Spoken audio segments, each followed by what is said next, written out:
So what we're talking about here basically, Nathan, is an F-16 fighter jet on water. Pretty much. They basically go the same speed as well. These cockpits are basically built to protect the driver in any kind of incident, and as we experienced yesterday, it did its job for Grant Harrison in GP101. The Mary and Ernie Nunn Trophy, thanks to Ray White Real Estate and NBN Television. Have a look at these incredible craft. They look amazing, don't they? We're going to be on board with at least one of them a little bit later on to show you just how hard they have to work the wheel. I have never seen anything like this in my life, Nathan. They're incredible machines. Well, these Grand Prix hydroplanes, the power plants are basically big block sheds with dirty big superchargers on the top. So these boats are pushing out anywhere from 1,500 to 2,000 horsepower each. And look at the amount of water that they're displacing out the rear as we go on board with Warlord. Now, this is Paul Burton. Look at the way they hammer into the corners here. This is incredible. They track like nothing else.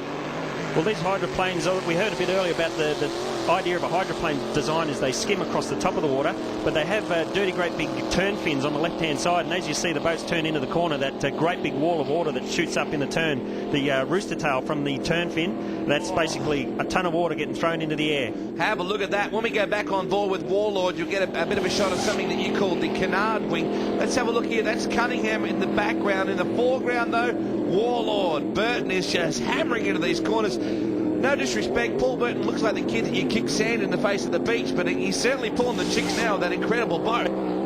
Yeah, these boats are sensational to watch. You'll see in the corners, hopefully we'll get to see how they operate. Here we go, in the corners, down the bottom left-hand corner of the screen there, the black wing across the front of the boat. It's called a canard wing.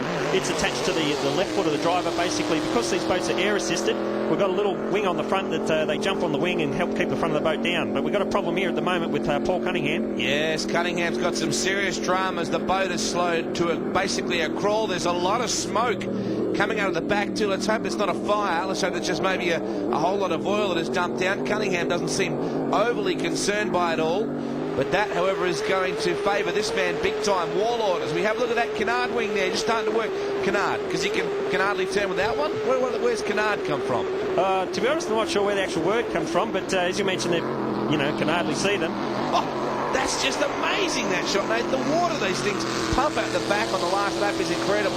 Well, as you can imagine, these boats weigh probably close to a ton, and then to get these boats around the corner, they're still going 80, 90 miles an hour. As I mentioned, the big Beasley turn fin on the left-hand side digs deep down in the water. Uh-oh, we have a fire. Cunningham looks very, very frantic here.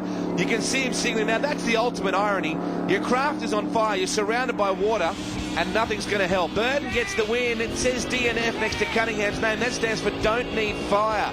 Bad luck indeed for Cunningham. Let's hope it's all right. Paul, congratulations. Good start to the day. You've taken out heat one of the Grand Prix hydroplane. Oh, thank you, Andrew. It was a bit of hard work, but we got there in the end.